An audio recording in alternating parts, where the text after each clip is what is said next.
Subject కి ఒక teacher ఉంటారు, అన్ని సబ్జెక్టులు నన్ను చదవమంటారు. ఇంత చిన్న బుర్రలో అన్ని ఎలా నింపాలి? Class work, home work, fair notes అంటారు. సబ్జెక్ట్ కి 3 బుక్స్ పెట్టి బ్యాగ్ నింపుతారు. ఇన్ఫాక్ట్ నా బరువు కన్నా నా బ్యాగ్ బరువే ఎక్కువ.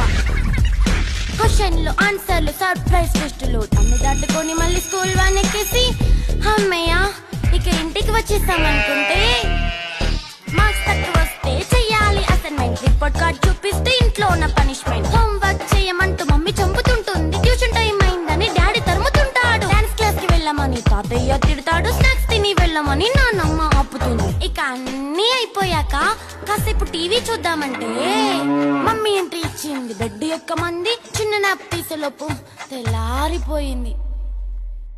అయ్యో మళ్ళీ మొదలు ఈ స్కూల్ కష్టాలు.